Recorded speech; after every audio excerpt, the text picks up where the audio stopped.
Well, hi, everybody. Welcome. Thanks so much for being here. My name is Nicole, and I'll be helping facilitate this meeting. We really appreciate you taking the time to meet with us virtually on a Saturday afternoon. We always wish that we could do these in person, but we're not there just yet. Hopefully soon. So I want to give a quick overview of our agenda for today's meeting. First, we're going to have a little bit of introductions. We're going to hear from Supervisor Rickman, and then the county is going to provide an update on all of the traffic calming efforts that have been completed to date in this area, in this neighborhood. And then we'll also hear from law enforcement about an update on enforcement activities that have been completed. We'll also hear from the City of Tracy on their long-term transportation planning efforts. And then we'll present, and we absolutely want to hear from all of you today, your thoughts on the potential near-term traffic calming options that the county has put together. So we'll present that information, and then we can have a group discussion through some facilitated Q&A. And then we'll wrap up and talk about project next steps and that timeline. So with that, I'd like to quickly introduce the project team that's here today joining us and our project partners. First, we have Supervisor Robert Rickman of District 5, who we'll hear from shortly. Supervisor, if you want to wave, I'm sure everyone can see you, but perfect. And then from San Joaquin County Public Works, we have Director Chris Balaji. If you want to say hi, Chris. And then Deputy Director of Engineering, Naji Zarif. And then from the City of Tracy, we have Andrew Malik, the Development Services Director. And we have City Engineer Robert Armijo and Traffic Engineer Anju Pillai. And then from the California Highway Patrol, we have the Tracy Commander, Lieutenant David Weary. And from the City of Tracy's Fire Department, we also have Chief Randall Bradley.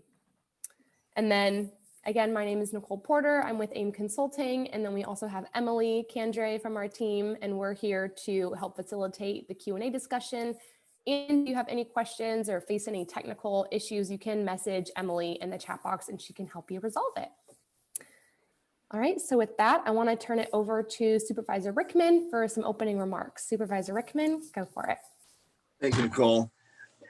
Good afternoon, everybody. Wish I could see you in person, but hopefully here in less than a month, we can open up and get back to our normal life. But I just want to thank you all for being here this afternoon as we discuss, some of the options to improve traffic in the area, specifically in the Santo Rancho, Lambertville neighborhood. As you all know, we've been working on this for quite a while. I know my predecessor was dealing with the same issue. I know we have ramped it up in the last few months as I've taken office. And so, we are encouraged to find a solution and that works for everyone. And, I mentioned at our last meeting, nothing has been removed off the table. And, we've heard you all, very, loud and clear. And we need to find a solution that works best for everyone. As I mentioned before, we have talked to, the county level, pretty much, all the departments, our legal departments and so on. But I do want to quickly recognize all of the important partners that put in, many hours to address the issues and that are joining us today. Just to, a quick recap. First, the Public Works Department, Director Balaji, who is on today, has done a great job and him and his team has spent a lot of hours. This has taken precedent in our district, and we have everybody, all hands on deck. He's been dealing with this for several years, responding to the community's concerns and implementing several traffic calming measures that we'll discuss here shortly. City of Tracy, who will be critical in developing a long-term transportation plan for the International Park of Commerce and the Cordes Ranch area, which is in their jurisdiction, that improve access to the industrial work location And lastly, the CHP, the Highway Patrol, for the countless resources they have extended in their community, as you all very well know, and to educate the drivers and enforce the restrictions on truck. And of course, Tracy Fire, which is on with us today also. So we all look forward to hearing from you today. Please let us know what your thoughts are, and hopefully we can move forward with a solution to everybody's satisfaction. So with that, Nicole, I will turn it back over to you. And just again, thank you, everyone. Thank you so much, Supervisor Rickman, for being here today for this important meeting. Now I'd like to turn it over to Najee with San Joaquin County. He's going to briefly review all of the traffic calming efforts that have been completed to date for this project. Thank you, Nicole. And just before I get started, I do want to take a moment to thank Supervisor Rickman for his leadership. Like he mentioned, over the last few months, we really have stepped it up, and that's been in large part to his dedication to trying to resolve this issue and bring in all of the partners that he mentioned together to find solutions. And so his engagement has been instrumental in seeing the changes that we've had this far and us going forward. And I also want to just thank our Director Balaji. He's on vacation right now, but joining us remotely. This shows his commitment to resolving this issue. And so for both of them, their leadership has been key. Like Nicole said, we did want to take a quick moment to go over some of the things that we've done to date. As many of you know, you've seen the signs that we've had out there that we've installed on Hanson Road, on Von Sonston Road to indicate the weight restrictions. We've placed signs on Mountain House Parkway.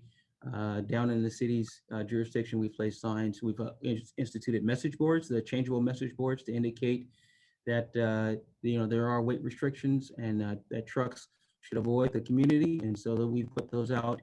Also on Mountain House Parkway, Promontory Parkway.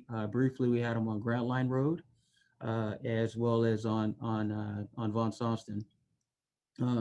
We put out the physical deterrents to try and restrict the trucks or deter them from using these restricted roadways, and those have been those interlocking delineators that we see a picture of here, as well as the water barriers that were located at the intersection of Von Sonston and Hanson. And then recently, we've also, I should say, probably point out that we did install at the request of the community, we put in the speed humps to try and address not necessarily the trucks, but some of the other erratic driving behavior that was a concern of the community. And then sort of recently, we've, including some additional signage on Hanson and Von Sonston and Grant Line Road, Prologis with the city of Tracy put in or deployed the security guards down at the south end on Hanson Road to try and prevent some of that traffic coming northbound, the truck traffic coming northbound. So these have, thankfully, we finally have seen some results, and a lot of the truck traffic has been reduced to sort of a handful that we may see daily. But we recognize that there are still further improvements and still concerns in the community. And we're looking for some additional traffic calming that we want to implement. And with that, we plan to discuss some of those options, to later on today in his presentation. And so with that, I'll turn it back over to Nicole, because I know that we want to go over some of the enforcement that we've done to date and other efforts in the community. Perfect. Thank you, Najee. Now I want to ask Lieutenant Wary to provide an update on the enforcement piece. Thank you, Nicole. Yes. So what we've been doing is just going out there to enforce the calming measures we already have in place, the signage for overlength or overweight, and also any errant driving that we see who may not be related to commercial vehicles, but just commuters going through or people going through the neighborhood, either be at an unsafe speed, not stopping at stop signs, something like that. We work with our Valley Division commercial unit to come out there and have more enforcement come out there. They have more expertise to look for different violations, mechanical and vehicle inspections on the commercial vehicles. And also education, trying to educate the warehouses to keep their drivers from going through the area. So that's what we're doing right now. And so today we're going to be working together to look at other traffic calming measures. Once we decide what we want to do, then we can model our enforcement for those measures, whatever they may be. Thank you, Nicole. Thank you very much, Lieutenant. Okay, next, we should be hearing from Robert Armijo with the city of Tracy, or I'm seeing Andrew. Yeah, I think I'll take the first crack. If Robert's there and wants to chime in, he certainly can. But my name is Andrew Malik with the city of Tracy. I wanted to just say that, you know, we appreciate being part of this, working with Prologis as well as the residents and the county. Prologis we meet with weekly, and I wanted to let everyone know that they have seen some improvements, as we heard from the county, on the security guards, and that they are willing to keep up that level of effort indefinitely to make sure that it's you know, that pressure for the security guards keeping the trucks out of there remains. So I wanted to make sure that I passed that along from Prologis. But I want to, and then of course I wanted to say that whatever the county and the residents kind of come up with options, whether it be traffic calming or other types of things, the city is prepared to analyze those and then provide feedback, you know, to the group and things as well. So we appreciate being kind of an active partner. I wanted to just share with the group that the city, and this is not just for the IPC, but the city through our, we have long range master plans for sewer, water, storm, roads. This is our roadway or transportation master plan that's looking out 30 plus years or so. And you can see that there are a lot of, you know, improvements, widening of roads, those types of things as development occurs. Maybe you can go to the next slide. So this is in the area of IPC Industrial Park and Von Sosten Road. You can see throughout the city, so south of the I-205, there's a number of additional roadways that we're adding, both roadway segments or expanding roadway segments. But the area that is over on Hanson Road going through Von Sosten remains at that county 2-lane road. The intent of that, working with the county who commented on our master plans and our general plan, was that that is not where both the county and the city want to direct traffic. Certainly not truck traffic, but that's going to remain as that smaller 2-lane road for the foreseeable future in long term. You can see where there are other areas. There's even another overpass of the freeway that's envisioned as you head closer to toward town, toward Tracy. It's an extension of Pavilion Parkway that's going to go up over the freeway to our mall area. So there's a lot of new roadway segments and expansion of widening of segments, but there's no plans for that Hanson over into the county. That will remain. And the intent behind that is people and traffic will flow where there is accessibility and free flowing more road widths and that kind of stuff. So the issue is, you know, feathering those improvements in as development occurs. What Robert Armijo, the city engineer, does is every building that you see that went into IPC that happens, we do a traffic analysis and determine where those trips are going to, you know, through a modeling, where the trips are going to go, and they put improvements in that represent a roadmap for this long-term transportation plan. That happens at either one. That's why you're seeing the improvements on International Parkway and other improvements. We even have some federal grants for interchanges at 580 and some canal crossings. So that's kind of from a long-term transportation plan. I wanted to let people know that we are looking at that. And the next slide, if you go to, speaks to our traffic. Notwithstanding the transportation plans, this is the city's truck route map. And as you can see, there's a lot of, all the blue there are the city's truck routes. Hanson is not going over the freeway a truck route, which is why We've put a bit of pressure on Prologis with the security guards and are working very, very hard with all of you to make sure that trucks aren't going through that neighborhood, because it's not part of our long-term or short-term truck route solution. So I just wanted to make sure that people were aware that we are looking long range for this for the roadway network throughout the city, and to thanks to be part of this process. And we'd be happy to answer any questions at the end. Robert Armijo is on the line as well.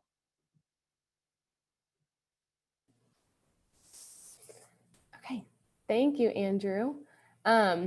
So now that we've heard a little bit about the city's long-term plans for transportation, especially around the neighborhoods that we're talking to today, we'd really like to focus really the remainder of this presentation on potential near-term solutions. So I'm going to turn it back over to Najee so he can walk through each of the options. And just as a quick reminder, especially if you're just joining us a couple minutes late, welcome. Thanks for being here. Until we finish the presentation, if you have questions or comments or thoughts, please feel free to put them in the chat box here in Zoom. And then we're going to go through each of those during the Q&A. But go ahead, Najee. All right, thank you, Nicole. So to start, we want to make sure that the community recognizes that we heard you. We know that closure of the roadway is been I guess a popular sort of option, a solution that's been talked about within the community. And so as we started to look through these, all of the different kind of potential options or potential traffic calming solutions that are out there, we did have this one as one that we wanted to make sure we had this one as one that we considered and we discussed. And so as we go through these options, we'll kind of highlight sort of what it would take for these options to occur, and then what the advantages and disadvantages of them are. So to start off with the full closure, what would this require? Would basically require us to place barricades of some sort on both sides of the overpass. So one just north of 205 on Hanson to prevent southbound traffic, and then one south of 205 in the city's jurisdiction to prevent the northbound traffic. The time to implement this is we're thinking roughly 9 to 12 months, but that is very much a variable time frame, and we'll go over that here in a little bit in terms of why that is. But we're thinking that it will take at least 9 to 12 months to be able to implement this. But the required action, and we wanted to highlight this because this is the most critical thing when we start to consider closure of the roadway. The vehicle code requires that the board find or make a finding that the road is no longer needed for vehicular traffic. And what that means is that that's not some vehicular traffic or particular vehicles or particular agencies, but they would need to make a finding that that this roadway is no longer needed for all vehicular traffic for us to be able to close that road. So that is a high hurdle, and it does require a number of studies to understand whether or not that can be the case, especially when you have a roadway that's already been used by the vehicles. So so as we look at that option, we talk about, okay, can we close this road, and what would the impacts be? These are some of the advantages and disadvantages that we identified. Number one, obviously the advantage is that this would eliminate the through traffic from the community, whether that's trucks or just the general public trying to reach destinations north and south. Some of the disadvantages and some of the things that we obviously need to take into consideration is that it's going to require a study. Like I said before, the board would need to find that there is no need for this vehicle for this roadway for vehicular traffic, and so a study would need to be performed to look at both the environmental impacts as well as the traffic impacts. And the environmental impacts, the most significant consideration is going to be to the transportation section and what that means in terms of impacts to vehicles or traffic on other streets, what that means to emergency response and their ability to access the community, and then any other public services or other entities that might need to have access to the community. So those two studies are critical, and it's sort of the first start of looking at a road closure. The other disadvantage or other things that we need to take into consideration is that it will likely result in additional traffic on Von Soston Road. And we can go over that in more detail through the question and answer session if there are some questions about that. It's going to require that land acquisitions be provided at the turnaround to provide turnarounds. I'm sorry, at the south end of Hanson Road, as well as on the north. As you come north on Hanson Road, there will need to be a turnaround, and this is because we know that there may be some vehicles that accidentally find themselves down at the south end or at the closure points, and they would need an opportunity or an ability to turn around and get back out. And so we have to acquire that right away and build those turnarounds. Just historically, our experience with turnarounds is that they oftentimes do sort of attract some nuisance activity where people want to gather, people want to hang out. So there's sometimes a little bit of trash or some other things that some just loitering that is occurring. And so there is a potential for an attraction towards some of that activity that we need to be aware of. We would need to, because this is a roadway that borders two jurisdictions, we would need the city council as well to agree and approve the closure. This isn't something that the board itself would be able to make that finding. Both the city and the county would need to make a finding that the closure is acceptable. And then the other thing with this is because this is the benefit of this is not necessarily for the entire general public. We've consulted with our county council, and they have indicated that the cost associated with closing the roadway must be borne by the requesting party. Whoever that group or that individual or the agency or whatever it is that comes in and says we want to close the roadway, the cost of that are going to need to be borne by the requesting party.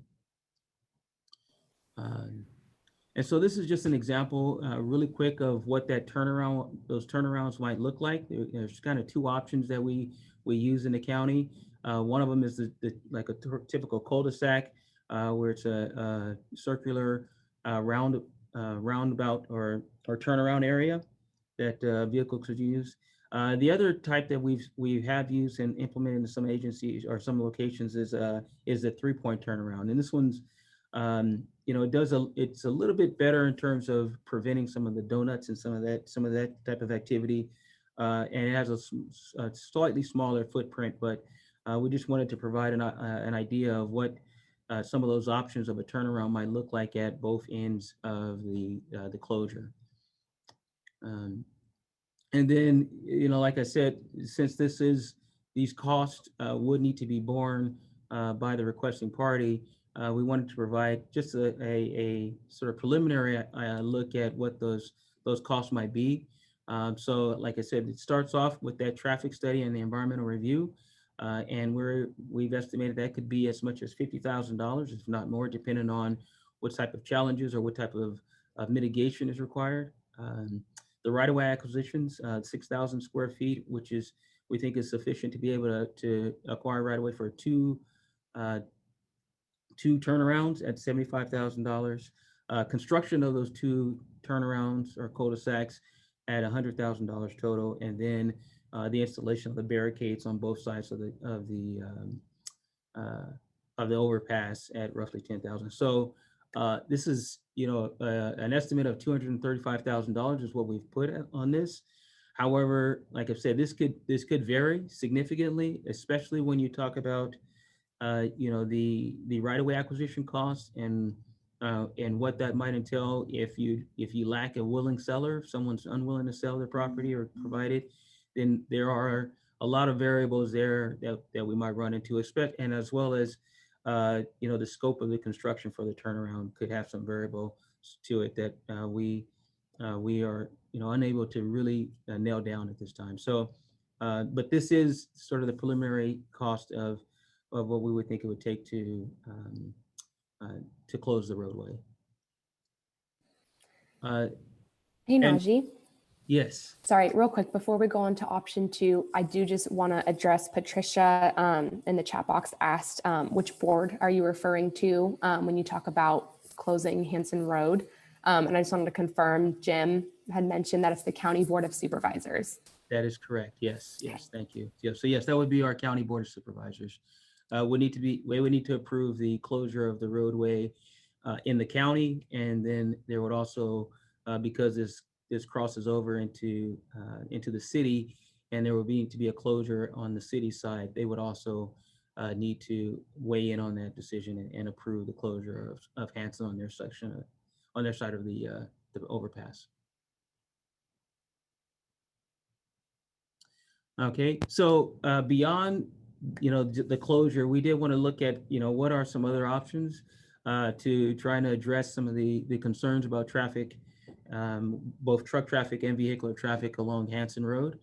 And so we came up with 2 other options, and the first of those 2 is what we would consider to be a soft closure. And in other jurisdictions, they consider this to be like active streets or slow and active streets. And the idea behind this soft closure is to try and discourage through traffic from using a roadway. And so through a series of placing some barricades and reducing the openings and putting some signage that indicates that the roadway is only for local traffic only, you are able to introduce traffic calming and maybe provide an opportunity for folks to be more apt to either walk or bicycle along the roadway. This option would require us to go to the board because there are some vehicle code restrictions on putting up barricades and those sorts of things for traffic. However, there has been some recent, success in terms of implementing this through a board adopted policy. So the local agency can adopt a policy to allow for these soft closures for very specific settings, and this is covered by law. And for this, because it's very quickly, it's something that we can quickly implement. We're looking at thinking that we think that we can get this done in 2 to 3 months. So this is just kind of a example of what that might look like. So we would place barricades on both ends, both on the county as well in the city, that would reduce access points to what we want to see as like a single 10-foot wide opening, and then supplement that with ample signage that indicates that the road is closed to through traffic and it's open only for local traffic. The advantages to this is that it would discourage the through traffic from using Hanson Road and going through the community. We would be able to eliminate any of those concerns or issues associated with lack of access for emergency response or public services. The turnarounds would not be required through this action, because technically, if someone were to find themselves in that area unwittingly, they could get out. It would promote more bicycling and walking in the community. We can, because we would be adopting a countywide policy, we would be able to demonstrate the benefit to the overall county and bear the costs of implementing this. And then the maintenance of the roadway and those would remain with the county. We wouldn't have any issues associated with anyone considering it to be a private roadway. Some of the disadvantages that we want to be, we obviously want to be transparent with this. Some of the disadvantages are that it could be difficult to enforce, and it could become less effective over time.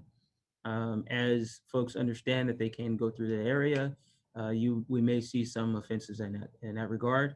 It is likely to result in more through traffic on Von Sostin Road because some of the movements would now be shifted over to Mountain House Parkway.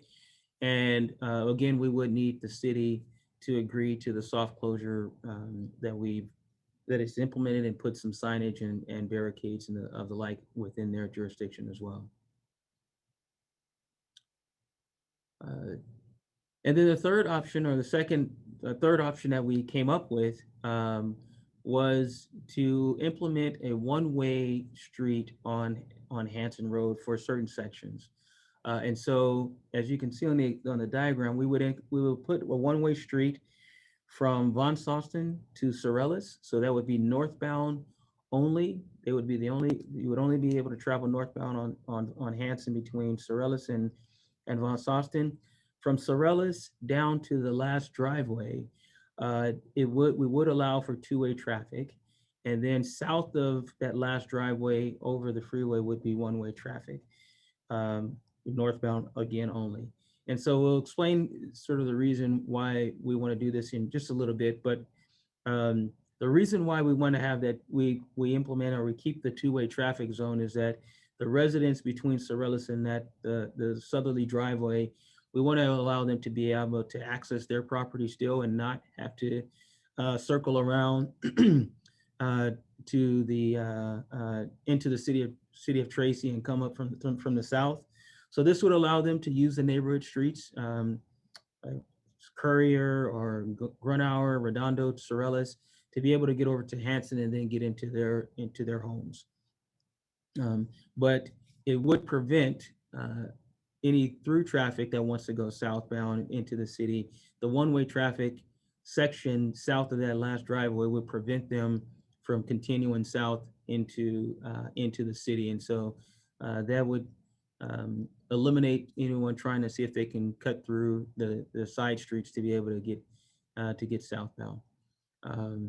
So we would just essentially need to do some signage and some striping, and then place some barricades at key points to prevent that southbound traffic. And this is already, establishing one-way streets is something that's already allowed through the vehicle code and the street highways code. And so we would simply just need to go to the board and implement or adopt an ordinance that would create the one-way street. And this one also, we think, if the community is supportive and is ready to go, we would be able to implement this within 2 to 3 months.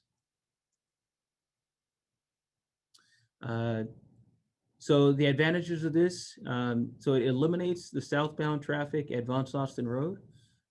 So that would probably, and we can show this, but it would eliminate roughly half of the traffic on Hanson would be shifted to other roadways. Access to emergency response, public services maintained, just like with the soft closure. Again, no turnarounds would be required. We would also, through this effort, promote walking and bicycling. And through this effort, because we can implement one-way streets, we can bear the cost for implementing this effort. Some of the disadvantages, while, and I guess this is an advantage and a disadvantage to a certain extent, but it could result in more through traffic on Von Soston Road. However, it would be less than some of the other alternatives, and so there is through this an advantage of sharing some of that impact of shifting that traffic onto other neighborhood streets. As I mentioned, those folks that are on Hanson Road between Sorellis and the southerly driveway, they would need to be able to get to their properties through other roadways, and so they would use some of those neighborhood side streets, and so there would be a little bit more traffic on those roadways due to that. But then the only other disadvantage to this is that we would rely on the city to continue those measures south of 205 to restrict trucks.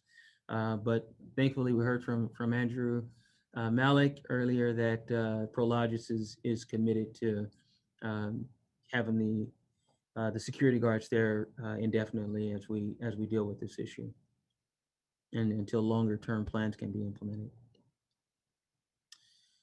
And so just to close this out, so the summary of the options that we presented today: number one, full closure. The estimated cost is probably $235,000 or more. It would take a little bit much longer to implement as we go through the study process and identify all of the mitigations that we need to be implemented and implement those mitigation measures. And we would need to determine what those impacts to emergency response and other roads are. The soft closure option can be handled by the county, can be absorbed by the county, would take 2 to 3 months, and we think would have moderate impacts to other roads and also emergency response. And then the one-way street option would also be handled by the county, 2 to 3 months to implement. And the impacts would be low to fairly low. And more importantly, I think what we see is that it would be shared. And so as we've gone through this, we've looked at all of these, and our recommendation and our preference would be to implement option number 3, which is the one-way street. It provides us with an opportunity to implement something fairly quickly. We would be able to reduce some of the commuter traffic or the through traffic on the roadway by shifting that to some of these other roads. It would at the same time not result. It would avoid resulting in a significant shift of traffic or impacts to other roadways. And it also would give us an opportunity to I guess implement some other traffic calming measures for the northbound traffic. So as that northbound traffic continues, we have some opportunities to introduce some additional traffic calming to slow those vehicles down and try and keep them, at a moderate pace or appropriate for what's appropriate for that roadway. And so that's where we are. Before we open this up to question and answer, I do want to make sure that that Director Balaji doesn't have any thoughts or he wants to clarify anything. Thank you, Naji. Thank you, Naji. Appreciate it. You got them all covered. Just a 2 quick comment and a question back to you before we turn it over to Nicole. The vehicle code that you mentioned, it's a California vehicle code. It's a state law that requires our Board of Supervisors to make that certain findings when that the roadway is not going to be needed for any vehicular purposes. That's a state law that our Board of Supervisors need to make that finding on. And the another comment that I have is the soft closure, the single 10-foot wide opening that you mentioned, there will be a single 10-foot wide opening. Traffic coming in as well as going out has to negotiate that 10-foot wide opening, I take it. So you may want to clarify that a little bit. And that does not stop the commuters from still finding their way through that 10-foot wide opening going through that Hanson Road. You may want just clarify that a little bit. And then also, if I am the resident on the last driveway of that, of that full closure option that you discussed, if I'm the last resident on the two-way option that you discussed, the one-way option that you discussed, if I'm the resident on the last driveway, if you could show them how I would get to my house from Wonsaston, right? Like what roadway I may have to take, because it is, if I'm coming southbound from Wonsaston, how will I come to my house from Wonsaston if you made it northbound one way? And the last question I have for you, Naji, is if you could share with our customers, what are some of the nuisances that we have observed at the turnarounds, right? When we build turnarounds, I know that we have some in the county where we have had some issues with the turnarounds. If you could share with them, I know that litter comes to my mind as the top one, like the dumping and things like that. You mentioned nuisances. If you could highlight that also for our customers' benefit, because those people who are living closer to the turnaround would care to know what those nuisances would be, because they're going to be the one who has to be looking at that or dealing with that for years to come, right? Thank you, Naji, for sharing these thoughts with the customers.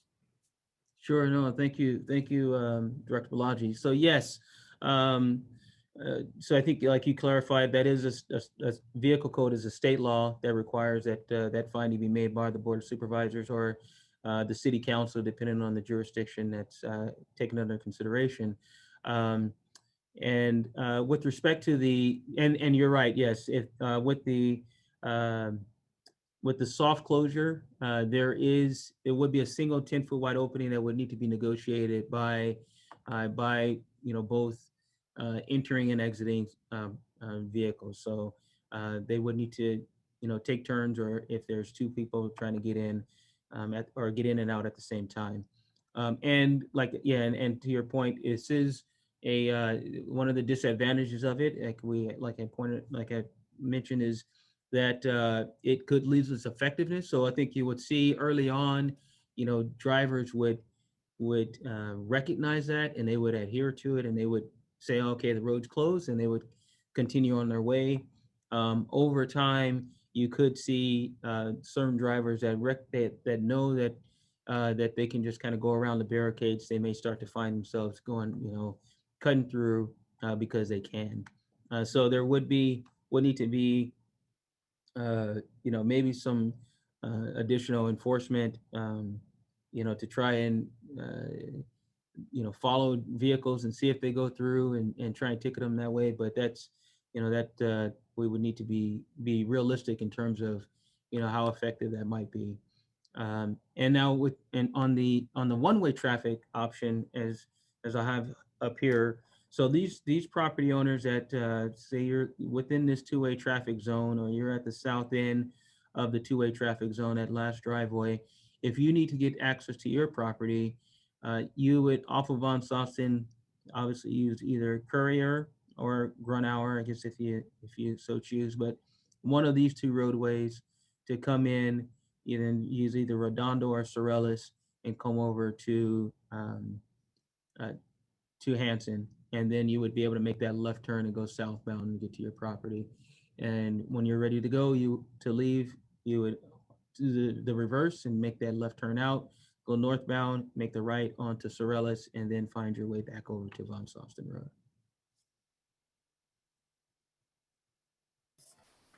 And then the other question that you had was with respect to turnarounds and the nuisance activity, and you hit it on the head.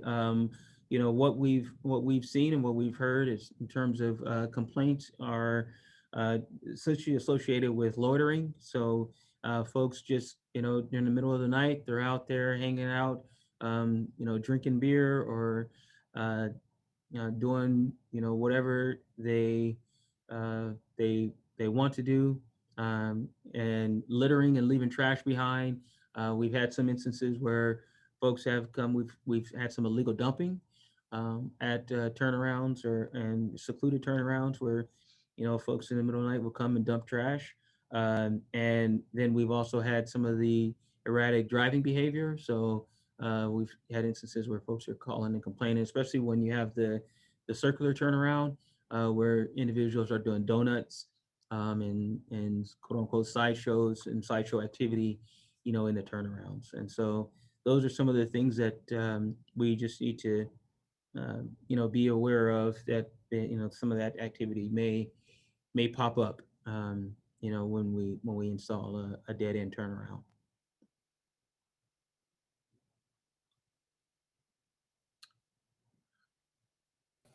Oops, let me go back. All right. So with that, excellent. Thank you, Nicole, and thank you everyone for all of the wonderful questions. A lot of great insights there. So, as we see, there's a lot of the discussion or thoughts on the different options, and the advantages and disadvantages of those. At this point, like we had mentioned, the county is prepared to move forward with option 3 if the community is supportive of that. However, we want to avoid moving forward and implementing the one-way street option and then the community is still extremely supportive or wants to pursue the full closure. And so we want to give the community the next week to think through sort of these options that we've presented, and if the full closure is the option that the community wants to pursue, I think we will want to see some. Not that I think, we do want to see something from the community, a petition that recognizes the challenges associated with it, and also the costs.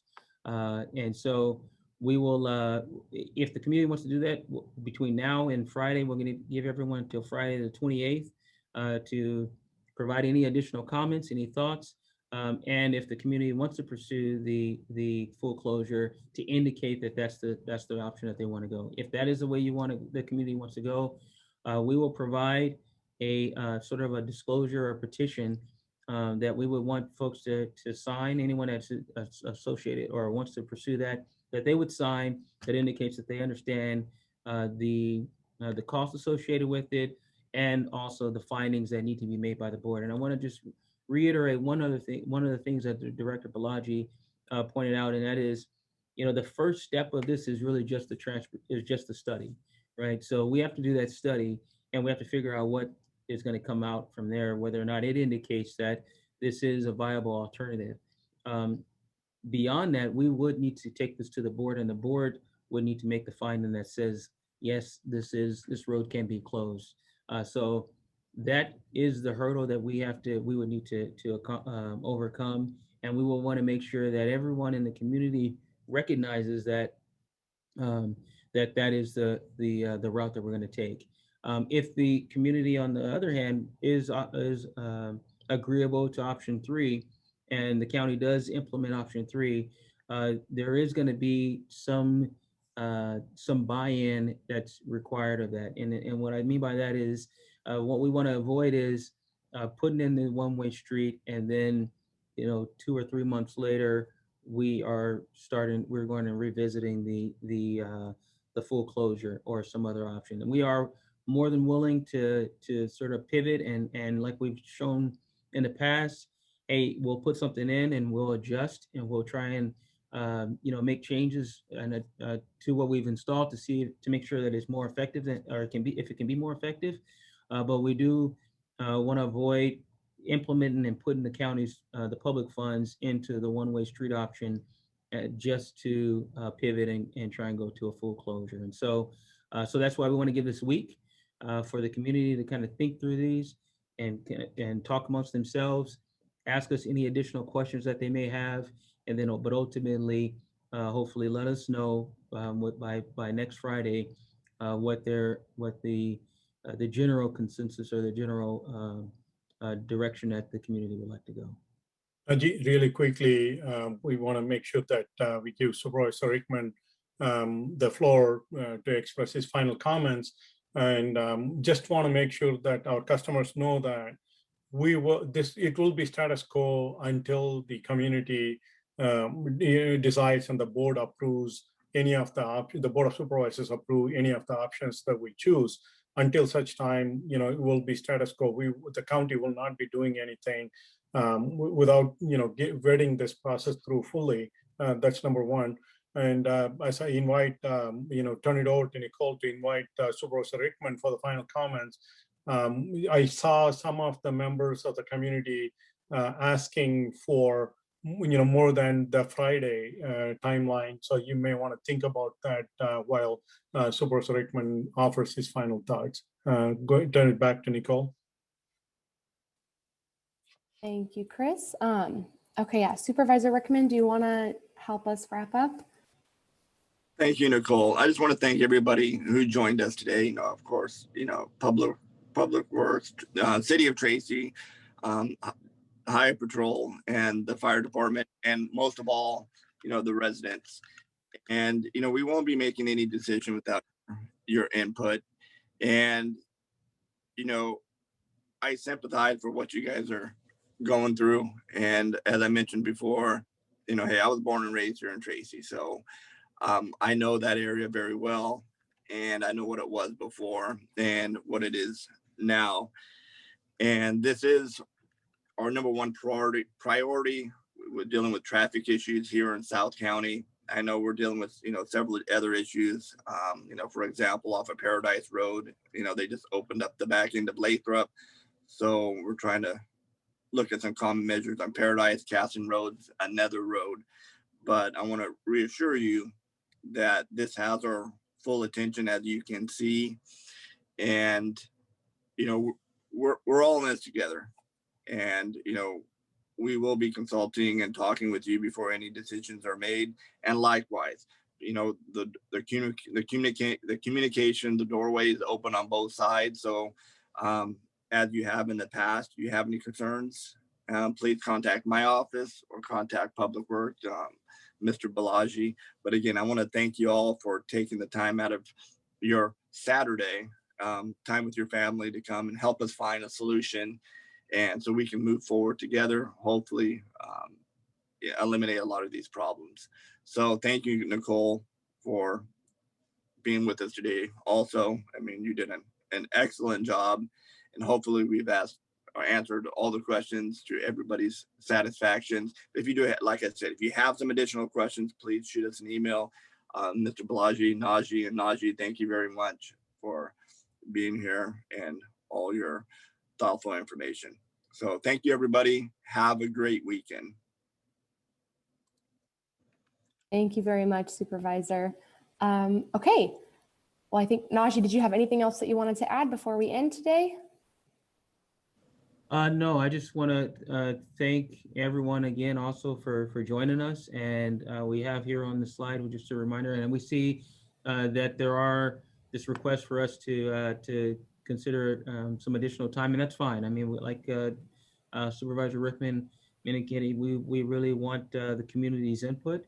We are looking to try and pursue an option that is something that's going to be beneficial to everyone. So please subscribe to our Santos Ranch Truck Traffic Calming website or notification service.